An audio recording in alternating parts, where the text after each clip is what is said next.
wabarakatuh. Waalaikumsalam. Waalaikumsalam warahmatullahi wabarakatuh. Wassalatu wassalamu ala Sayyidina Muhammad ibni Abdillah wa ala alihi wa ashabihi wa man tabi'a rusdah. Amma ba'du. Maha besar Allah dengan segala keagungannya, Tuhan yang maha bijak, Sang pemberi hidayah bagi seluruh hambanya, Sang penuntun serta pemberi ilmu yang bermanfaat. Tidak lupa salawat dan salam kita persembahkan kepada kearifan Nabi Muhammad SAW yang syafaat nantikan siang dan malam. Ahwati fillah rahimakumullah, dengan penuh harap bahwa acara ini, mari kita buka dengan bacaan basmalah. Bismillahirrahmanirrahim. Selanjutnya sejenak, mari kita dengarkan lantunan ayat suci Al-Quran yang akan dilantunkan oleh saudari Ramlah Jafar. Pada Ramlah Jafar kami persilahkan. Baik, Assalamualaikum warahmatullahi wabarakatuh. A'udzu billahi minasy syaithanir rajim. Bismillahirrahmanirrahim. Wadduha wal laili idza saja. Ma wadda'aka rabbuka wa ma qala. Walal akhiratu khairul laka minal ula. Wala saufa yu'tika rabbuka fatardo. Alam yajidka yatiman fa'awa wa wajadaka dollan fahada wa wajadaka ailan fa'aghna fa'ammal yatima fala taqhar wa ammas sa'ila fala tanhar wa amma bi ni'mati rabbika fahaddis. Shadaqallahul azim. Terlantun sudah ayat Al-Quran hati ahwati fillah wa ummahatillah. Selanjutnya mari kita simak sepatah kata dari yang kami hormati Caca Asmira, kami persilahkan. Terima kasih. Bismillahirrahmanirrahim. Assalamualaikum warahmatullahi wabarakatuh. Alhamdulillah, syukur Allah masih memberi kita rahmat, nikmat sehat, nikmat iman, nikmat Islam, nikmat kekeluargaan buat kita semua. Juga nikmat yang begitu banyak kepada kita sampai hari ini pada Ramadan ke-13. 13 ya kalau ini. Kalau salah tolong dibenarkan. Sampai pada hari ini kita masih bisa menjalin silaturahmi, alhamdulillah. Teman-teman semua yang saya cintai, Caca Nurjaya yang sebentar akan memberikan kita motivasi diri, teman-teman Forhati, pengurus Forhati wilayah, tapi alhamdulillah ada pengurus teman-teman Forhati dari Merauke. Terima kasih Caca Irma dari Sorong yang sudah bergabung, Forhati Kota, ada Caca Lika, ada teman kita Putri Rahayaan. Terima kasih sudah bergabung. Saya menyapa satu-satu Ketua Majelis Daerah Kota, Caca Santi, juga ada Tisa yang insya Allah mungkin bergabung di Forhati Kota ya, bisa nanti. Pertama saya mengucapkan terima kasih buat Caca Nurjaya, ada niat baik untuk kita semua mau memberikan motivasi diri buat kita, pegangan buat kita teman-teman Forhati, untuk bagaimana dari materinya menemukan potensi diri dengan mengenal diri. Kami juga bersyukur ada niat yang baik dari teman-teman, ada respon yang baik. Terima kasih banyak untuk hari ini. Kita memulai hal-hal itu tidak bisa, saya sering bilang, tidak bisa dengan berhayal dengan sesuatu yang besar.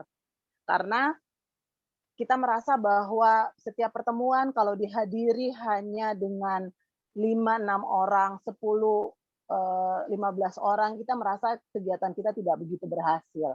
Padahal dengan yang memulai dari hal-hal kecil bisa mengajak ada perubahan pada diri, ada perubahan mungkin pada organisasi, itu bisa mengajak ke hal-hal yang lebih besar. Dari kita yang saat ini 13 orang, insya Allah besok bisa menjadi 26 orang di kegiatan selanjutnya. Mungkin yang terakhir bahwa saya berharap kegiatan seperti ini ada niat baik dari teman-teman semua, tidak hanya dari, minta maaf kamera saya dari tadi ternyata mati, tidak hanya dari Caca Nurjaya yang punya niat baik berbagi dengan kita, tapi mungkin ada dari teman-teman Forhati, tidak hanya Forhati wilayah, Forhati daerah juga, mungkin ada niatan untuk berbagi pengetahuan atau kegiatan apa saja, kami persilahkan. Kami juga punya forum Zoom, terima kasih kepada Bang Mul, suami dari sekretaris Forhati daerah Kota Jayapura, yang selalu memberikan kita link yang gratis untuk kita melakukan kegiatan-kegiatan seperti ini online. Untuk itu dengan tidak membuang waktu, mungkin saya persilakan dengan hormat kepada Caca Nurjaya untuk nantinya bisa memberikan kita memberikan kita motivasi yang baik untuk bagaimana menemukan diri kita. Saya berharap teman-teman semua bisa mengikuti hingga akhir dan bisa mengambil semua manfaatnya. Terima kasih banyak. Billahi taufiq wal hidayah. Wassalamualaikum warahmatullahi wabarakatuh.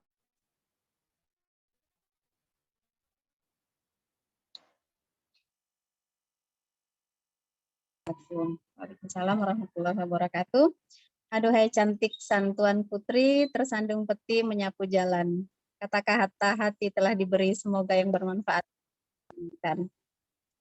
Baik, Ahwati fillah, selanjutnya kita akan masuk ke materi pokok kita pada hari ini, yaitu dalam rangka memperingati Hari Kartini, yang pasnya refleksi Hari Kartini untuk menemukan potensi terbaik diri kita dalam mengikuti jejak Kartini pada masa lalu sehingga bisa menjadi Kartini di masa depan, di era modern.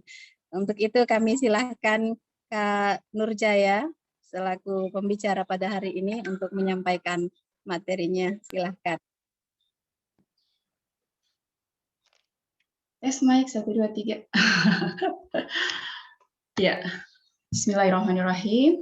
Assalamualaikum warahmatullahi wabarakatuh. Warahmatullahi wabarakatuh. Terjawab ya, tapi semua di mute, nggak apa-apa. Alhamdulillahirrahmanirrahim. Segala puji hanya bagi Allah Subhanahu wa Ta'ala yang atas kehendaknya pada pagi hari ini, pagi yang indah di waktu duha, Allah pertemukan kita dalam keadaan sehat walafiat, dalam rangka menjalin silaturahmi, kemudian dalam rangka menimba ilmu, sesuatu amalan yang sangat disukai oleh Allah. Kemudian selanjutnya adalah sholawat terhaturkan kepada junjungan Rasulullah Muhammad SAW yang telah diutus oleh Allah sebagai rahmatan lil alamin, sebagai pembuka tabir kegelapan untuk kita semua umatnya. Yang saya hormati Caca Ketua Umum, Caca Mira. Caca Mira mana? HP ininya mati lagi ya? Iya. Kemudian rekan-rekan pengurus wilayah, ada Camala, ada sekretaris, apa lagi ya, yang sempat hadir. Kemudian dari rekan-rekan dari pengurus daerah, alhamdulillah semua sudah ada beberapa ya, mungkin yang lain on the way. Canani, Masya Allah, Canani di Jakarta ya. Terima kasih sudah menyempatkan. Alhamdulillah sekali. Iya, hari ini suatu kebahagiaan bagi saya khususnya ya, bisa berjumpa dengan teman-teman semua. Ada Nurul, Merauke. Senang sekali bisa ketemu. Biasa japri-japrian ya. Hari ini ketemu wajah meskipun lewat laptop, lewat layar. Sahabat-sahabat semua yang Allah sayangi, sebenarnya ini sempat maju mundur untuk bisa sama-sama dengan teman-teman, apakah sudah pantas gitu kan? Tapi saya termotivasi oleh perkataan dari Caca Ketua, pertemuan kita beberapa hari lalu. Meskipun hanya segelintir orang, 1-2 orang, kenapa tidak? Kemudian pesan Allah sendiri yang menyampaikan bahwa sampaikanlah meskipun hanya 1 ayat. Kita nggak peduli, bukan tidak peduli, artinya bahwa meskipun mungkin nanti yang hadir hanya 1, 2, kemudian yang bisa menangkap atau bisa mendapatkan apa yang kita sampaikan hanya beberapa orang, itu bukan urusan kita. Urusan kita adalah bisa menyampaikan sesuatu yang baik. Untuk penerimaan itu adalah urusan sahabat-sahabat kita dengan hak prerogatif Allah. Yang penting adalah niat kita untuk berbagi. Sahabat semua, saya di sini memang saya yang menginisiasi, bukan menganggap diri saya sudah lebih, bukan ya. Karena suatu amanah untuk saya, yang pertama tentunya amanah organisasi, bahwa saya kebetulan diamanahi sebagai Ketua Bidang Pendidikan sampai tahun keberapa ya ini ya? Ini kayaknya 2002 ini terakhir. Iya, ya. Allahu Akbar. Apa sih yang saya buat gitu kan? Sementara wadah ini kelak akan bersaksi di saat perhitungan di sana di padang mahsyar. Masya Allah, aduh saya takut kalau ngomong kayak gini. Ini akan bersaksi bahwa saat mungkin amal kebaikan kita masih kurang, mungkin ini bisa menjadi tambahan amalan kita, bisa memberatkan amalan kita. Amin. Akan bersaksi, ya Allah, saya bersaksi bahwa Nurjaya dan sahabat-sahabatnya pernah dalam suatu majelis ilmu dan mengagungkan namamu dan Rasulullah Muhammad SAW. Lihat itu sih. Jadi sehingga Bismillah gitu. Saya menginisiasi ini untuk sharing. Insya Allah juga nanti teman-teman juga sharing. Sekali lagi bukan menganggap bahwa saya lebih dari sahabat-sahabat semua. Sahabat-sahabat semua Allah sudah memberikan fitrah, sudah memberikan kelebihan masing-masing maupun talenta masing-masing untuk bisa berkontribusi untuk diri sendiri maupun untuk orang lain. Nah, kesempatan ini saya hanya ingin sharing apa yang Allah berikan melalui suatu perjalanan di masa pandemi ini, perjalanan yang luar biasa, yaitu seperti apa yang Allah sampaikan bahwa mungkin dari suatu persoalan atau suatu kejadian Allah bisa memberikan hikmah, dan ternyata itu yang Allah izinkan untuk saya mendapatkan itu, walaupun mungkin di tengah badai dalam keadaan yang mungkin itu tidak nyaman, tapi ternyata itu adalah hadiah dari Allah. Gitu sih. Sekali lagi bukan menganggap diri saya lebih ya sahabat-sahabat ya, hanya berinisiasi bahwa ini adalah sharing yang insya Allah semakin bermanfaat untuk saya pribadi. Alhamdulillah kalau itu bermanfaat untuk teman-teman semua. Insya Allah, amin ya Allah. Itu menjadi harapan kita semua. Insya Allah. Sahabat-sahabat semua, saya co-host kan? Saya bisa share screen ya? Iya. Nah, ya kebetulan juga dalam rangka Hari Kartini, jadi kemarin sempat ngobrol kan dengan Ibu Sekretaris, ada ipar saya yang cantik. Ini dalam rangka apa, judulnya apa gitu. Oh ini kan saya mikir gini kan, minta ke Allah, oh ternyata ini dalam rangka Hari Kartini. Bukan suatu kebetulan sih, emang Allah sudah atur kan. Ya, kenapa tidak memanfaatkan ini gitu. Jadi dalam rangka Hari Kartini ini juga saya ingin sharing tentang bagaimana kita menemukan diri kita. Karena manfaatnya luar biasa setelah kita menemukan diri kita, ternyata bukan hanya untuk kita, tetapi kepada Allah dan kepada semesta. Semesta di sini orang-orang, bahkan kepada binatang sekalipun, itu akan berpengaruh. Kemudian selanjutnya gimana dia nih? Ya. Ya. 21 April kita peringati sebagai Hari Kartini, di mana ini adalah tonggak sejarah atas izin. Ini kalau nggak salah sih, karena banyak yang masih memperdebatkan apakah ini benar atau tidak gitu kan. Tapi insya Allah kita ambil yang sisi baiknya aja. Kalau memang itu pun benar, alhamdulillah, karena itu sudah sampai, kita ambil di sisi baiknya. Bahwa kita tidak bisa memungkiri bahwa seorang Kartini telah membuka tabir yang akhirnya kita semua perempuan-perempuan dapat bisa menduduki suatu peranan yang luar biasa yang Allah juga tidak membedakan umatnya ya. Dan ini yang diperjuangkan oleh RA Kartini tentunya dalam konteks tetap bisa melihat porsi kita sebagai wanita, sebagai istri, sebagai ibu gitu. Jikalau kita mempunyai peran ganda, misalnya untuk kita yang kebetulan Allah amanahi dengan tugas lain di luar rumah gitu. Jadi di sini yang ingin saya petik dari RA Kartini, mungkin teman-teman nanti bisa sharing apa sih peringatan Hari Kartini untuk teman-teman gitu. Kalau saya sendiri, saya melihat bahwa sebenarnya kondisi kita pada saat ini tidak beda dengan Hari Kartini sendiri itu. Kartini pada saat itu beliau dipingit. Usia 12 tahun, beliau sudah harus terbatas keinginan untuk sekolah tinggi, akhirnya pupus karena harus nikah menuruti kehendak ayahnya. Nikah pun qadarullah dengan bukan berjaka, tapi dengan sudah laki-laki yang sudah beristri. Jadi beliau ini adalah istri ketiga. Sangat kita bisa bayangkan ya kondisi beliau. Jadi setelah itu beliau dipinggit gitu. Tapi bagaimana dengan respon seorang Kartini menghadapi semua itu? Saat ini kita pun sudah dipinggit. Dipinggit dengan apa? Dengan COVID-19. Benar-benar COVID-19, apalagi tahun pertama kemarin. Kita betul-betul nggak bisa kemana-mana. Sebanyak apapun uang yang kita punya, barang-barang mahal apapun yang kita punya, itu sudah nggak akan berlaku pada saat itu. Bahkan yang mau sewa pesawat pun sudah nggak bisa pada saat itu. Dan ini COVID benar-benar sudah membuat kita benar-benar dipinggit. Dan inilah Kartini tunjukkan dan Allah tunjukkan pada saat ini. Kejadian yang Kartini alami beberapa beratus-ratus tahun yang lalu. Tapi apa reaksi Kartini pada saat itu? Apakah dia marah? Apakah dia marah kepada Sang Khalik yang telah memberikan kondisi dia seperti itu?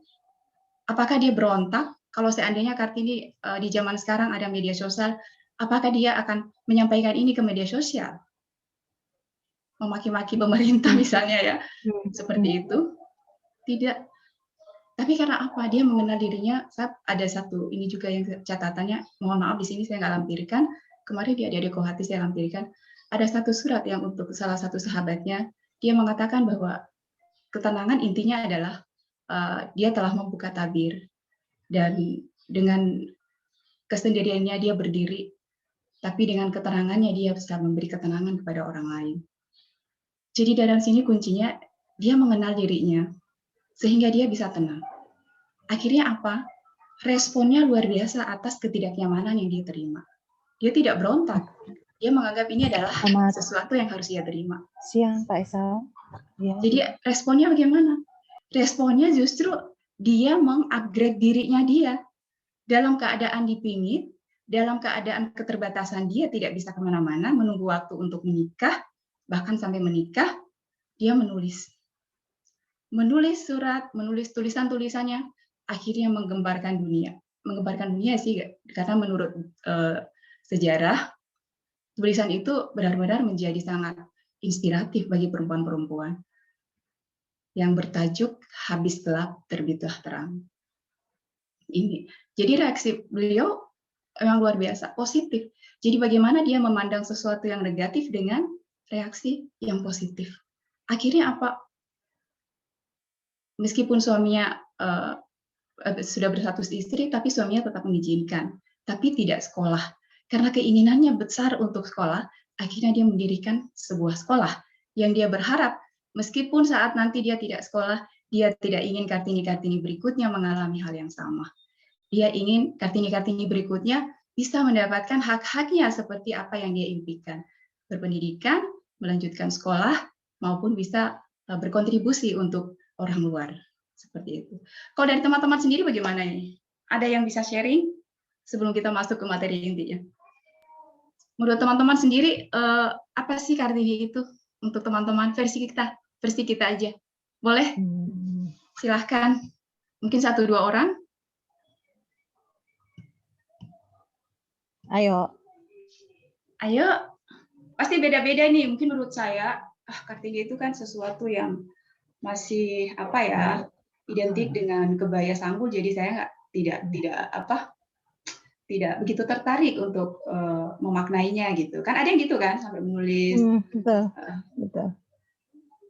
Nah, kalau menurut teman-teman sendiri gimana? Silahkan 1-2 orang kita sharing aja gitu ya. Saya boleh, Cak? Silakan Caca Nani. Ya. Cak, sampai dengan tahun ini saya nggak punya referensi tentang Kartini yang komprehensif. Kemudian saya coba nonton film Kartini yang diperankan oleh Dian Sastro sama Reza Rahadian. Ya. Ada referensi itu, kemudian cukup kuat merubah mindset saya tentang Kartini. Yang selama ini kita pikir ya Kartini bisa seperti itu karena dia lahir dari keluarga ningrat. Iya. Tapi sebenarnya dari film itu, ini versi film ya Cak, saya tidak membaca banyak literatur tentang Kartini. Dari versi film itu saya mendapat bahwa perjuangan Kartini itu adalah perjuangan esensi perempuan dalam rumah. Di dalam dimana dia sebagai seorang ningrat, tapi dari kecil dipisahkan dari ibunya. Karena dalam film itu ayahnya itu menikah lagi dengan perempuan baru dan ibunya itu dijadikan pembantu. Nah, jadi dia jadi seorang anak yang harus memanggil ibunya dengan sebutan pembantu, panggilan pembantu itu menurut saya perjuangan yang luar biasa, bagaimana dia menghadapi kehidupan yang seperti itu.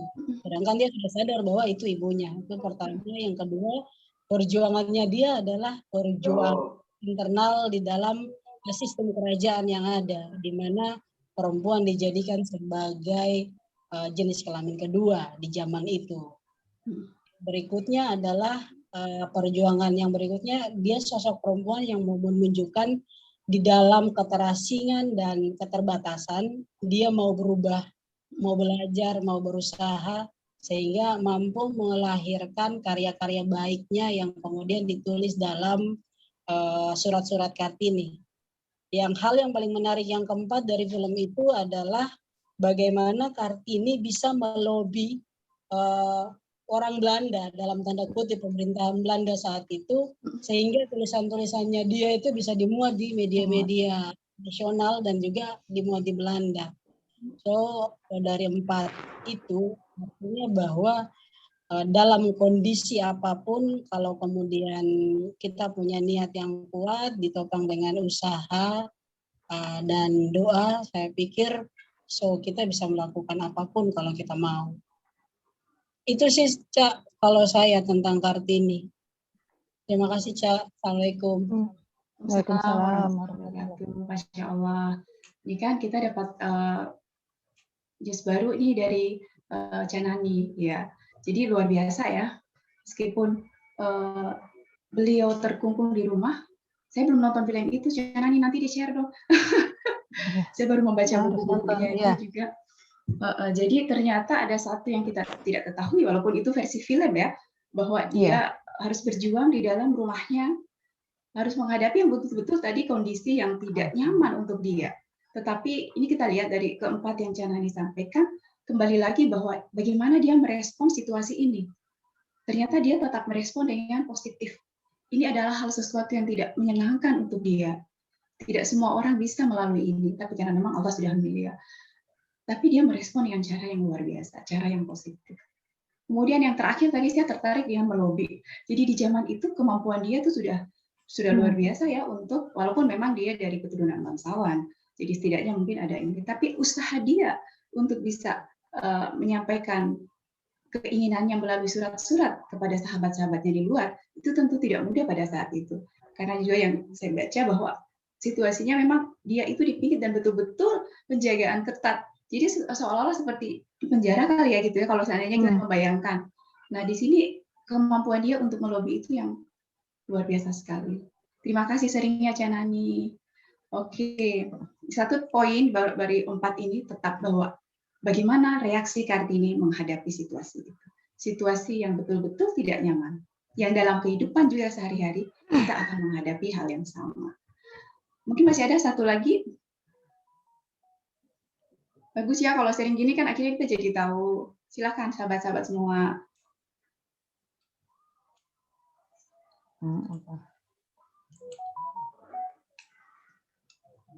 Ibu Ketua mungkin mau tambahkan. Mungkin yang lain dulu. Atau mungkin sedikit. Apa yang tadi disampaikan, ya minta izin. Ya. Apa yang tadi disampaikan oleh Nani, betul tergambar bagaimana situasi Kartini. Tapi saat ini, coba lihat di media sosial, orang cenderung mengartikan berbeda. Dulu kita waktu kecil memang ingat, yang terbayang di kita kayak tadi Ca Jaya bilang, Kartini itu dengan kebaya dan sanggul. Dan yang menurut saya yang harus dirubah adalah di setiap instansi itu orang selalu sosok yang itu yang ditampilkan, sosok sanggul dan kebaya. Tidak pernah keluar bahwa ide-ide cemerlang dia untuk diberitakan ke semua orang, bahwa dia bisa menulis, dia bisa membangun komunikasi yang baik, dia bisa menjaga silaturahmi yang baik antara dia yang Muslim dengan perempuan non Muslim gitu. Itu yang juga kita tidak selalu mengekspos itu. Sekarang timbul lagi banyak orang merasa bahwa Kartini itu bukan sosok pejuang perempuan. Yang harus berjuang itu adalah, yang harus dimasukkan sebagai tokoh perempuan pejuang adalah Jut Nyadin dan tokoh-tokoh perempuan yang lain. Padahal mereka tidak pernah melihat bahwa menulis itu salah satu bentuk perjuangan yang lain dari perjuangan mengangkat senjata. Bahwa betul mereka perempuan pejuang yang lain itu tidak setenar Kartini, mungkin saja karena itu dia berhasil mengumpulkan banyak catatan-catatan, tulisan-tulisan yang sekarang bisa kita lihat. Jadi saya merasa bahwa Kartini itu sangat, satu poinnya mungkin dia sangat menjaga silaturahmi dengan lingkungan di dalam keluarganya, bagaimana dia sangat menghormati ibunya. Kalau dia nonton di film itu, dia berusaha untuk selalu bertemu dengan ibunya walaupun dipisahkan, dan dia tidak pernah ingin memanggil ibunya dengan sebutan yang Nani bilang tadi. Dia berusaha untuk memanggil ibunya dengan sebutan ibu, kayak gitu. Mengajarkan untuk adab dan aturan anak terhadap orang tua. Itu mungkin poin kedua. Dan yang ketiga adalah membangun relasi sosial yang baik dengan kelompok di luar perempuan Muslim. Itu sih Caca Nurjaya, mungkin 3 catatan poin itu yang bisa saya share. Terima kasih. Baik, ya, terima kasih. Luar biasa, alhamdulillah. Jadi ada 4 poin yang Jamira sendiri sampaikan ya. Jadi memang saat ini kita melihat susah ya, sepertinya menghilangkan stigma bahwa Kartini itu identik dengan kebaya dan sanggul gitu. Jadi setiap perayaan mereka menggunakan kebaya gitu kan. Ya, kita mau mengatakan jangan ya, karena pemikiran mereka ya Kartini itu memang seperti itu gitu. Dan sayang sekali memang banyak, ini saya melihat sendiri juga di kondisi misalnya di pemerintah kota. Misalnya mereka mengadakan seminar apa begitu, jarang sekali yang mengangkat sisi yang bisa mengangkat kelebihan Kartini dari intelektual. Itu sangat sedikit. Sedangkan sebenarnya beliau ini kan sebenarnya perempuan cerdas yang kebetulan tidak berkesempatan untuk berpendidikan tinggi seperti apa yang diimpikan itu. Ya, insya Allah ini menjadi catatan kita semua, menjadi PR kita semua sebagai Kartini zaman now. Bagaimana kita bisa menjadi penyambung lidah, atau bisa setidaknya kita yang bergerak, karena kita nggak mungkin memaksa orang untuk kalian tuh udahlah nggak usah terlalu menganggap Kartini itu dengan kebaya dan sanggul gitu. Itu kan zaman dulu gitu ya. Ya, tapi kita mengambil sisi positifnya. Oke, baik, terima kasih Jamira. Nah, itu sedikit tadi tentang Kartini yang insya Allah meskipun apapun itu sejarahnya, tetap kita ambil yang sisi positifnya, sisi baiknya, yang bisa menjadi pelajaran buat kita. Bahwa beliau adalah seorang pejuang untuk kita para perempuan bisa menemukan jati diri kita, bisa mendapatkan hak kita. Mungkin beliau tidak seperti Cut Nyadin yang berperang langsung, beliau berjuang melalui tulisan-tulisan yang alhamdulillah itu bisa menjadi pembuka tabir yang akhirnya menjadi cahaya untuk orang lain. Oke, untuk Kartini nanti kalau ada diskusi kita lanjut di diskusi ya. Sahabat-sahabat lain mana? Oke. Nyimak ya. Oke, jadi kita masuk di sini. Mengapa saya menganggap ini penting, sahabat-sahabat semua, bahwa ternyata saat kita bisa mengenal diri sendiri, maka insya Allah kita akan menemukan sesuatu hal yang besar dalam diri kita. Karena terkadang potensi-potensi kita itu terkungkung atau terbelenggu oleh karena kita tidak mengenal diri kita. Saya ini siapa sih gitu kan? Atau hanya sekedar ya kita tahu gitu. Nama saya Nurjaya, saya dilahirkan di Jayapura gitu. Suami saya ini gitu. Itu sih secara lahiriah kita tahunya seperti itu. Padahal kalau seandainya kita mengkaji lebih dalam atau kita lebih menggali sampai ke dalam bahwa ternyata saat kita mengenal diri kita itu maka akan banyak hal-hal baik yang akan kita temukan yang berdampak tidak hanya untuk kita tapi juga untuk orang lain gitu ya. Jadi Aristoteles mengatakan mengenal diri sendiri adalah awal dari kearifan dan saya sangat setuju.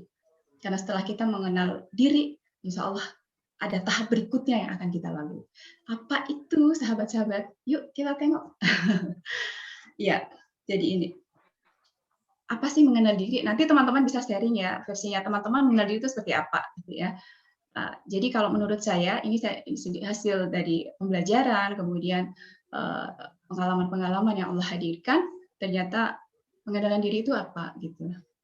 Di sini yang pertama bahwa mengenal diri itu berarti kita menerima, kemudian memahami, kemudian mencintai. Ada 3 hal gitu yang membuat kita bisa mengenal diri kita. Apa saja itu? Yang pertama menerima. Bahwa Allah sendiri sudah menjelaskan dalam surat At-Tin, nanti tolong dilihat, mohon maaf kalau salah, semoga Allah mengampuni saya kalau saya salah. Insya Allah tadi saya udah ngecek sih.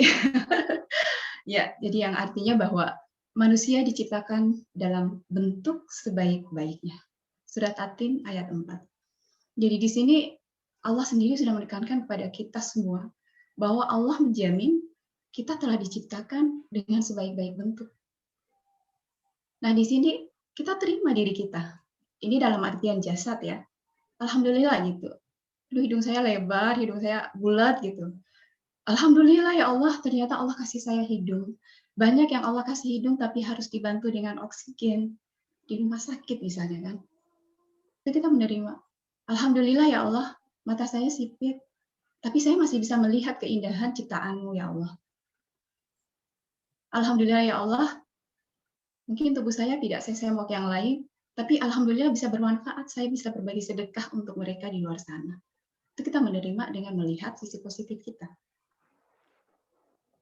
Jadi kita menerima itu apa? Jadi bukan hanya menerima, kemudian tahu gitu sudah, tapi kita menerima apa yang Allah berikan ini adalah sesuatu kelebihan yang patut kita syukuri. Nah, kekurangan kita jangan sampai kita menyalahkan Allah. Kekurangan ini adalah sesuatu yang memang itu sudah menjadi takdir kita. Yang mau, tidak mau, suka atau tidak suka, itu sudah Allah berikan. Kalau seandainya kita marah, berarti kita marah sama dengan yang memberikan itu. Berarti kita tidak menerima, kan? Nah, ini padahal Allah sudah menjelaskan, saya membentuk manusia dalam sebaik-baik bentuk. Sekarang kita tinggal menanggapinya aja dengan bijak. Bahwa, ya Allah, alhamdulillah, saya diberikan tubuh seperti ini, saya diberikan mata, saya diberikan rambut. Dan semua ini adalah lebih baik. Ada yang mempunyai mata tetapi mohon maaf tidak bisa melihat. Ada yang mempunyai telinga tapi mohon maaf dia menggunakan untuk mendengar hal-hal yang tidak baik misalnya ya, seperti itu. Kemudian yang kedua adalah memahami. Nah, ini adalah fondasi untuk pengenalan diri, fundamentalnya. Ibarat rumah, ini adalah fondasinya. Kita memahami, Pak Surya ribut ya. Pak Surya tolong jangan ribut, Kak. Ya, jadi di sini yang pertama, siapa saya? Pernah tidak kita menanyakan pada diri kita, siapa sih saya ini? Mungkin sahabat-sahabat bisa lihat itu yang lagi on kamera. Lihat wajah kita di situ, melihat sendiri. Ya Allah, Nurjaya, kamu ini siapa sih? Gitu. Pernah tidak suatu waktu saja kita menanyakan pada diri kita sendiri, siapa saya ini? Dan saya menemukan ini adalah titik dari pengenalan diri yang sebenarnya. Ya, saya adalah hamba Allah gitu kan. Saya adalah Nurjaya yang Allah berikan saya jasad yang alhamdulillah sempurna. Menurut saya, mungkin menurut orang lain mungkin tidak, tapi menurut saya dan saya hargai itu.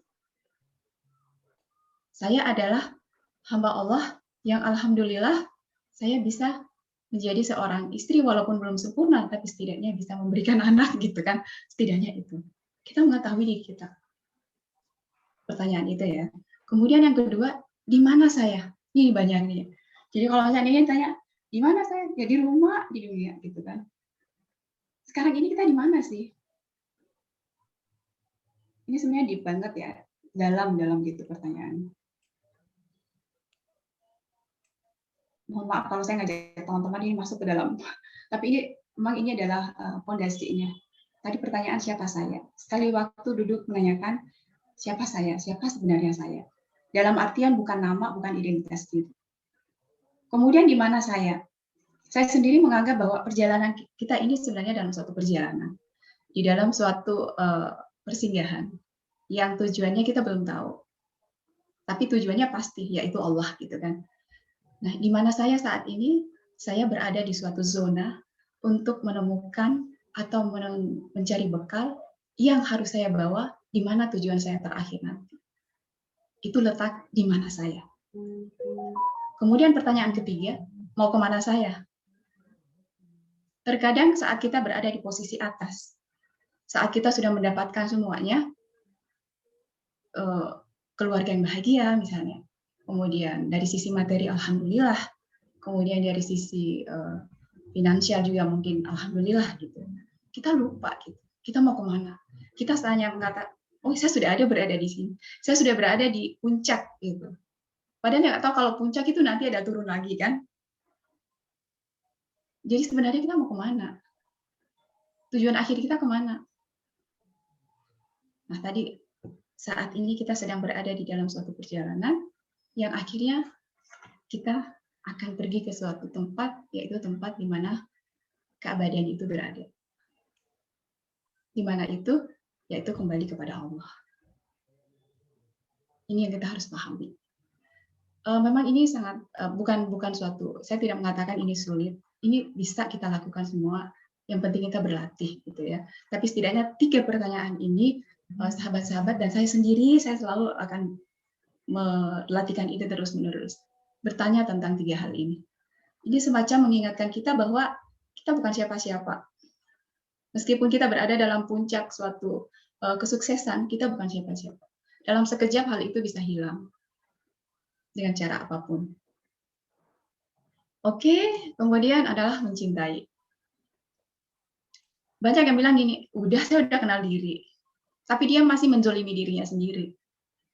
Dengan cara apa ya? Misalnya, dia mempekerjakan dirinya sendiri tanpa mengenal waktu. Itu menzolimi tidak? Menzolimi sih ya.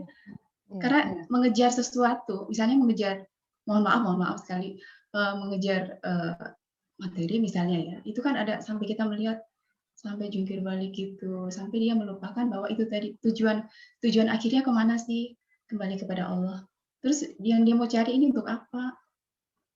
Sedangkan ini hanya sesaat kan? Kita hanya di persinggahan saja, ini kita masih dalam perjalanan ini, belum sampai ke tujuan akhir. Dan kita lupa mencintai diri kita sendiri. Dengan cara apa kita bisa mencintai diri kita? Yang pertama, mengapresiasi.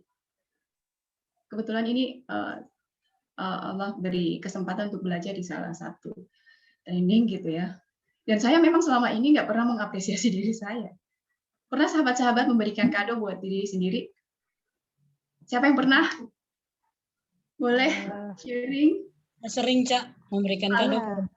Alhamdulillah, Canani. Iya, alhamdulillah.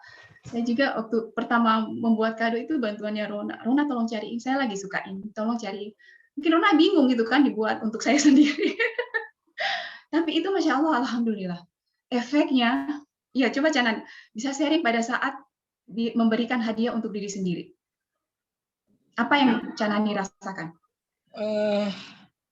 Lebih pada apa ya? Menghargai, pertama pasti mendapatkan ketenangan. Kayak apresiasi terhadap diri itu dalam tanda kutip kesempurnaan duniawi ya. Jadi biasanya salah satu ketika saya dapat, misal ada tugas mengerjakannya, kemudian diberikan apresiasi yang luar biasa dari atasan, maka misal kalau ada, biasa dikasih duit tuh, Duit itu kita beli sesuatu untuk kemudian menghadiahkan pada diri sendiri. Tapi sebelum itu pasti ini tabungan hari tua dikasih ke orang tua dulu, sisanya terus beli untuk diri sendiri. Masya Biasa Allah. gitu. Jadi ketenangan, kemudian kebahagiaan yang luar biasa ya, yang kita rasakan. Dan memang itu yang kita rasakan. Ternyata excited banget pada saat kita menerima kado sendiri. Apalagi kalau buat seolah-olah gini, kita buat kado gitu kan, terus minta GoFood atau ekspedisi yang ngirim lah gitu. Jadi nanti pura-puranya surprise gitu, bukan membohongi diri sendiri, tapi wow gitu ya. Ternyata gini rasanya diberikan hadiah. Dan sesuatu, coba deh teman-teman coba. Bismillah. Itu nanti rasanya beda. Iya, Jana. Saya bahkan waktu kasih kado ke diri sendiri juga bicara sendiri. Jadi sambil selamat ya gitu. Terus akhirnya ya jadi bicara sendiri. Setelah itu pasti ada refleksi. Benar. Itu pasti ada refleksi. Ya. Gitu sih, Cak. Iya, alhamdulillah. Iya benar, Janani. Jadi itu juga yang saya rasakan. Pada saat itu saya melihat, ya Allah terima kasih ya Allah gitu kan. Terima kasih ya Nurjaya gitu kan, kita sampaikan bahwa kita menghargai diri kita sendiri. Saat kita mengapa ini perlu? Saat itu tadi saat kita bisa menghargai diri kita sendiri berarti kita menghargai yang menciptakan kita. Itu sampai ke titik itu. Yang pertama mengapresiasi. Yang kedua, fokus pada apa yang kita miliki. Aduh kurang ini, maaf Tipo. Fokus pada apa yang kita miliki. Iya, itu. Makasih. Jadi selama ini kadang kita fokus kan gitu dengan, aduh seandainya ya saya punya laptop yang lebih bagus, mungkin saya bisa ikut Zoom ini gitu kan. Padahal kita lupa kita punya handphone yang bisa kita pakai. Kita lupa kalau kita punya laptop mungkin yang biasa-biasa aja, tapi dia masih berguna gitu.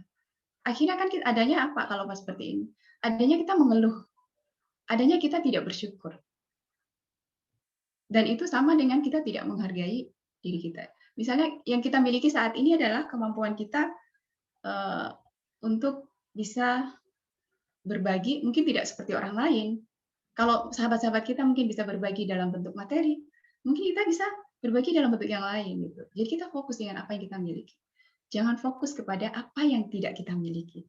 Bermimpi it's okay, tetapi sekarang kita fokus dulu yang kita miliki. Insya Allah kita akan berbahagia.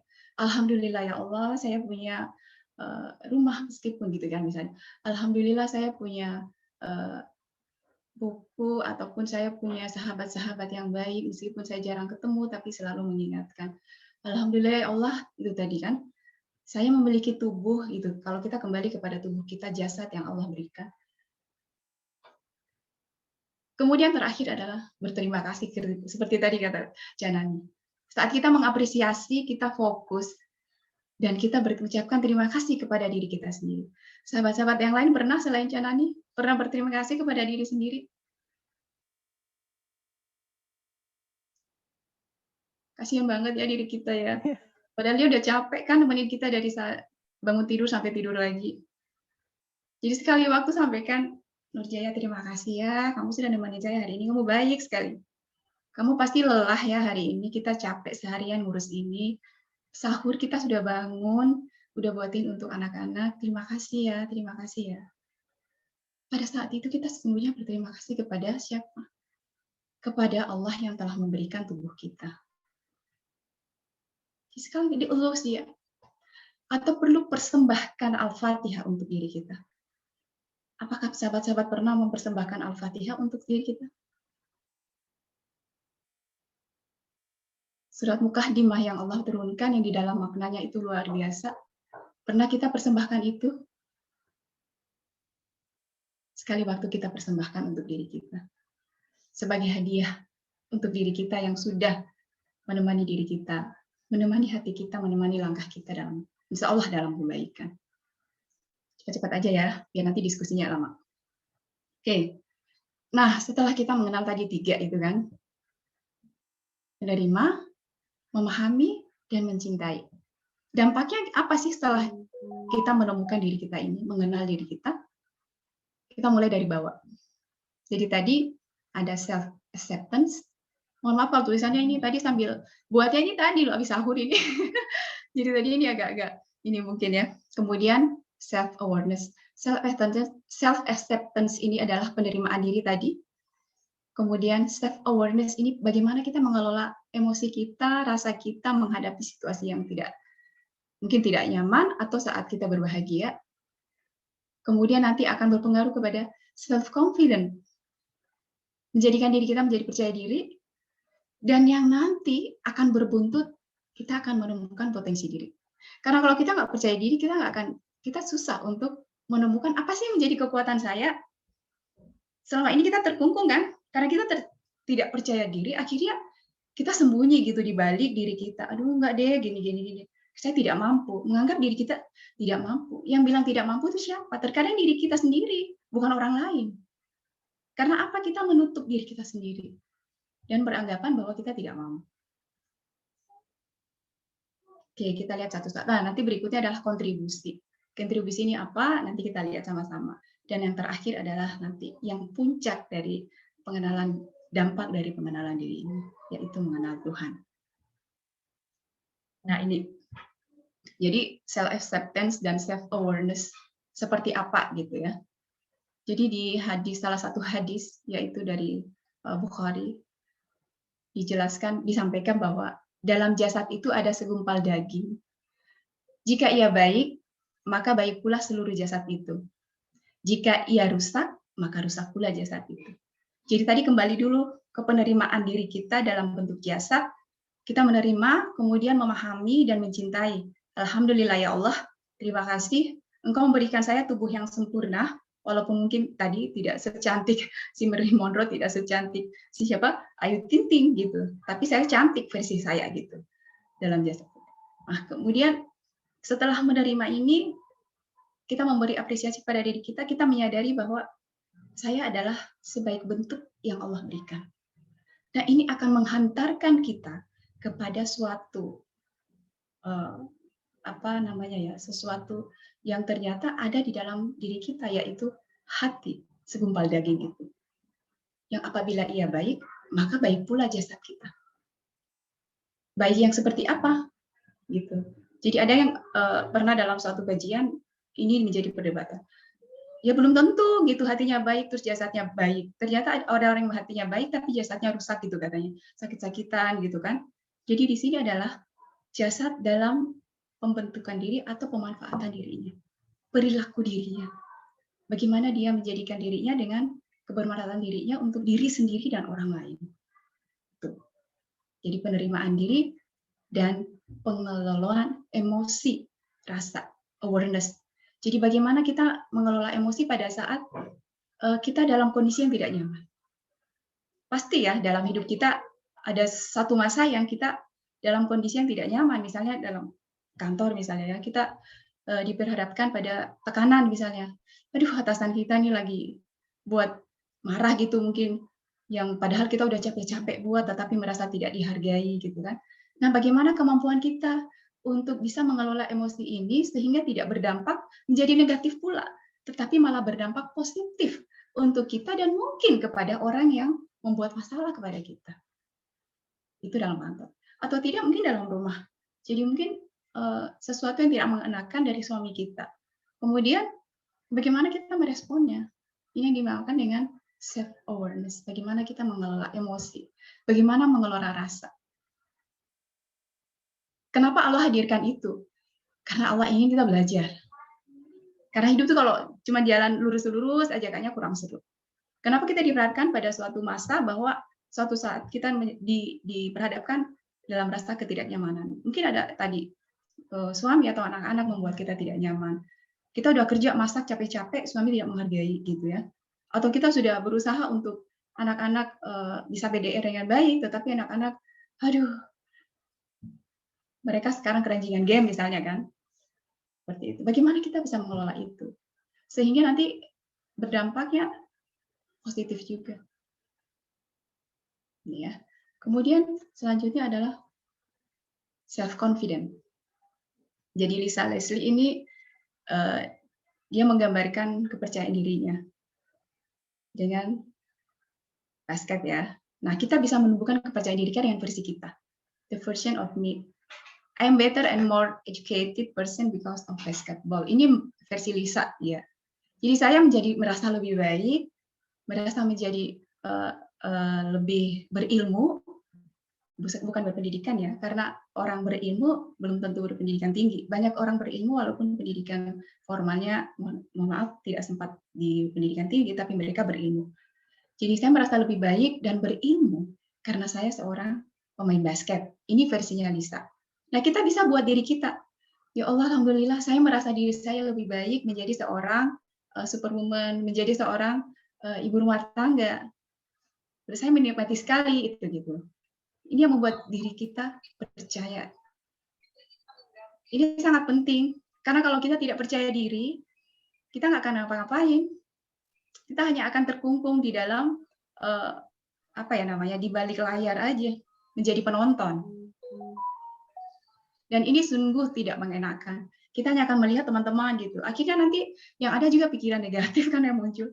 Ih, dia tuh kayak gitu, dia terlalu percaya diri.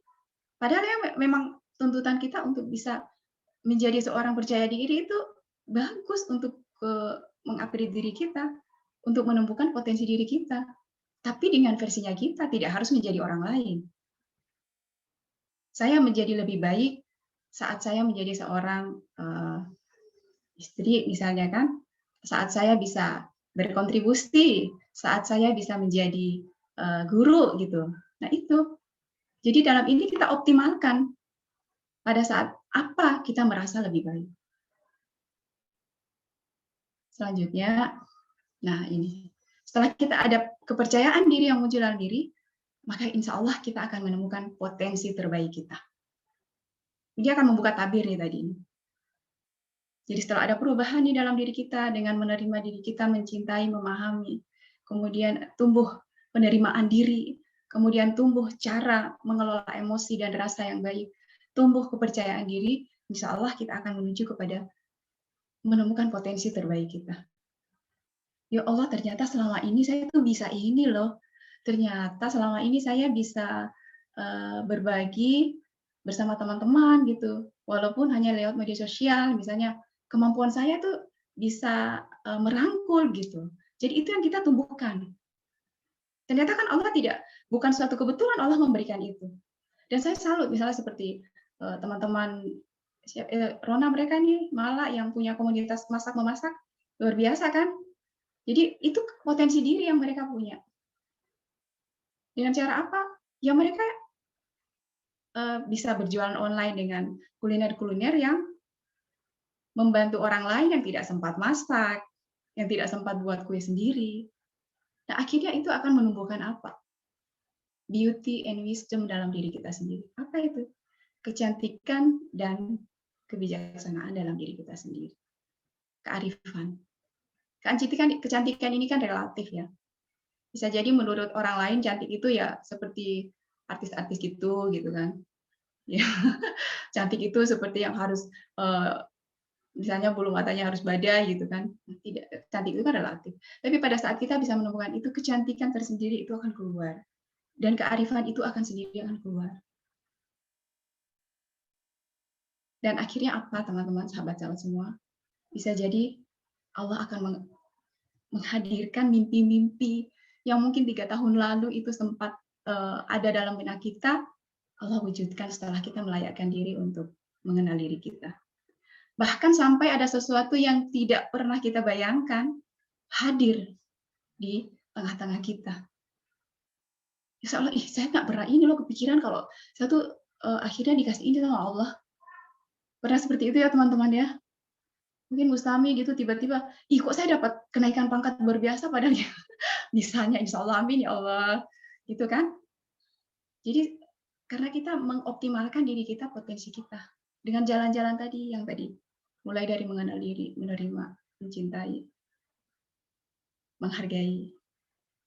Dan akhirnya Tuhan Allah memberikan keajaiban untuk kita. Keajaiban itu sesuatu insya Allah akan hadir.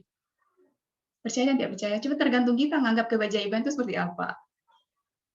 Saya misalnya seperti ini, keajaiban yang Allah berikan, saya bisa duduk bersama teman-teman di sini walaupun via online, itu adalah suatu keajaiban, ya kan? Karena suatu sangat mustahil saya bisa berjumpa dengan Nurul yang ada di Merauke, tapi dengan izin Allah kita bisa bertemu.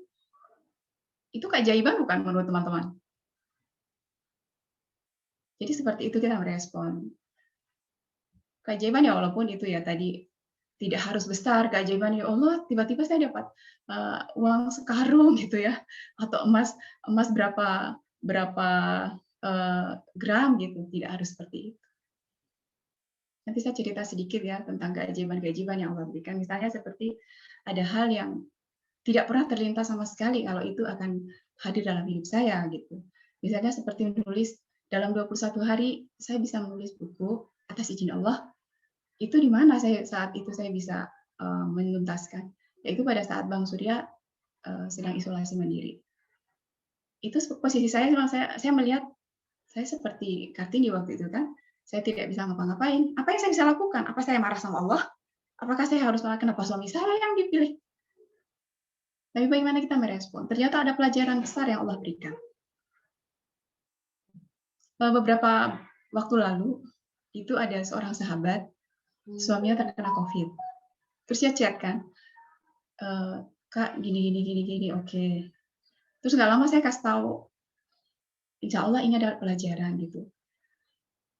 Terus apa jawabannya? Klasik. Itu bahasa klasik, Kak. Saya marah gitu. Dia marah gitu. Di chatnya itu dia marah. Kenapa corona harus ada? Kenapa harus suami saya? Suami saya itu tidak pernah keluar rumah gitu. Nah terus saya bilang, sekarang mau marah kepada siapa? Saya bilang, corona ini hadir atas izin siapa sih? Yang menghadirkan ini siapa? Presiden? So, kalau itu mau marah ke presiden, gitu kan? Ya sekarang tidak ada pilihan lain. Sekarang suamimu sudah kena COVID. Yang pertama kamu lakukan adalah menerima. Gitu. Tapi tetap dia tidak, ini karena gini. Ya sampai kapanpun kamu tidak akan bisa mencari akal persoalannya, kemudian menemukan solusi. Kalau seandainya kamu hanya menyalahkan keadaan, menyalahkan dan mencari siapa sih sebenarnya yang menyebarkan virus ini. Ya nyari tuh, siapa sih? Ini suami saya kemarin kemana ya? Orang-orang siapa sih tidak bertanggung jawab? Nah kita tidak tahu nih barang ini di mana kan? Kita tidak bisa mendeteksi. Itu contoh gitu. Bahwa ternyata cara merespon kita itu luar biasa untuk bisa menjadikan diri kita seperti apa. Kuncinya tadi dari awal itu. Oke, kemudian tangga berikutnya adalah kontribusi. Setelah kita menemukan potensi diri terbaik kita, insya Allah akan ada keterpanggilan hati untuk berkontribusi. Dalam bentuk apa? Sekali lagi tidak hanya bentuk materi. Oke lah, alhamdulillah sahabat-sahabat kita yang lain bisa berbagi lewat materi. Kontribusi kita apa? Menjadi rahmat bagi sekalian alam dalam bentuk yang lain. Kalau seandainya kita nggak bisa materi, minimal satu, kita berikan doa kepada saudara-saudara kita. Saat kita melihat ada kejadian apa, tadi pagi ada kebakaran ya di Waina ya? Di ini ya, keterbatasan kita nggak mungkin ke sana, kemudian membantu orang lain. Ya Allah, saya tidak bisa membantu saudara-saudara saya. Saya hanya bisa bantu melalui doa gitu. Terus ya kita berkontribusi. Setidaknya bahwa ada hati kita sudah tersentuh. Karena tadi kita sudah masuk ke dalam relung hati kita yang paling jauh. Kita sudah menemukan diri kita bahwa orientasi kita berubah. Pada saat kita sudah menemukan diri kita, orientasi kita hanya Allah. Jadi kita lebih sensitif sih. Jadi bawaannya lebih sensitif. Padahal lihat teman, mungkin cuma lihat tulisannya di Facebook. Galau misalnya. Itu langsung gitu. Kenapa ya dia ya? Ada keinginan langsung tuh chat. Kamu baik-baik saja ya. Atau kalau nggak sempat chat, tuangkan dalam doa. Ya Allah, Mustami tadi tulis ini, semoga dia baik-baik saja ya Allah. Atau mungkin ini hanya sekedar tulisan. Gitu. Misalnya Nani gitu dalam keadaan, ya Allah alhamdulillah Nani ada di Aceh, saya selawatin Allahumma sholli ala Muhammad, semoga saya pun bisa ke Aceh. Gitu. Itu kontribusi bahwa kita senang melihat kebahagiaan orang lain. Kita senang berbagi apa yang kita punya. Kalau kita Allah belum bisa beri kita materi dalam bentuk yang lain. Minimal doa untuk sahabat-sahabat kita, saudara kita. Bahkan kepada orang yang tidak kita kenal. Bahkan kepada orang-orang yang telah menyakiti kita, berikan doa terbaik. Sesungguhnya pada saat kita memberikan doa, 70 malaikat di belakang kita mendoakan doa yang sama untuk kita. Masya Allah. Dan ini juga berpengaruh kepada tidak hanya kepada manusia atau orang-orang di sekitar kita, tapi kepada tumbuhan maupun binatang. Jadi saya tuh dulu nggak suka kucing, geli kan. Anak-anak ini suka. Itu ada kucing datang itu tiap hari ke rumah. Jadi sekarang tuh mereka panggil gitu, si Bang Surya, Bunda itu anaknya belum makan yang satu. Anak yang mana? Ternyata dia sudah tunggu depan rumah, kucing gitu. Ada kepedulian yang lebih tinggi lah gitu ya, lebih peka. Jadi bukan hanya kepada manusia, tapi bahkan kepada manusia. Apalagi yang tumbuhan, Masya Allah, jadi banyak bunga-bunga. Itu contoh ya. Jadi itu contoh saja. Jadi kepekaan kita untuk lebih peduli untuk sesama dan semesta ciptaan Allah itu lebih tinggi lagi dari sebelum-sebelumnya. Ya, bahwa kata Ahmad kemudian Tabrani dalam hadisnya yang Rasulullah sampaikan bahwa sebaik-baik manusia adalah yang paling bermanfaat bagi orang lain. Ini selalu yang saya juga tanamkan, saya latihkan gitu ya. Saya mengafirmasi diri saya dengan kata-kata ini. Sebaik-baik manusia adalah yang bermanfaat bagi sekalian.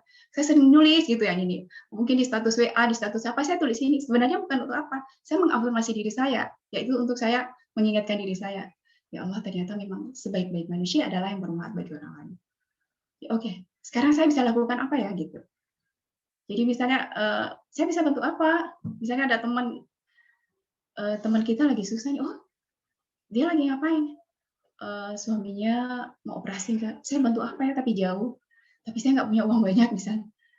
Gitu. Jadi apa yang kita bisa kita berikan? Insya Allah mungkin balasannya kita tidak langsung terima. Mungkin besok atau mungkin balasannya bukan ke kita, tetapi kepada siapa? Kepada anak-anak kita, kepada suami kita, atau kepada yang lainnya. Karena Allah sudah janjikan setiap perbuatan kita Allah akan memberi balasan. Itu Allah, janji Allah untuk kita semua. Surat Al-Isra ayat 7. Jika kalian berbuat baik, sesungguhnya kalian berbuat baik kepada diri kalian sendiri. Jadi segala sesuatu hal memang kembali kepada diri kita sendiri. Makanya pada saat kita bertemu dengan seseorang, bertemu dengan orang lain, anggaplah itu adalah pertemuan suci. Pertemuan suci maksudnya apa? Pertemuan bahwa kita bertemu dengan diri kita sendiri. Jadi akhirnya kita memperlakukan orang itu dengan sangat baik. Iya kan? Kalau seandainya kita menganggap bahwa saya bertemu Maryam hari ini, saya lihat, ya saya melihat Maryam ini diri saya. Sehingga saya akan memperlakukan dia yang sangat baik. Ya kamu hari ini oke Maryam? Sehat? Insya Allah Alhamdulillah gitu. Malah hari ini oke, Bang Toyibnya oke. Gitu. Jadi kita menganggap bahwa pertemuan suci. Kita nggak tahu, ya, mana tahu ini adalah pertemuan terakhir kita dengan dia. Jadi kita berikan hal-hal yang terbaik untuk mereka yang kita temui.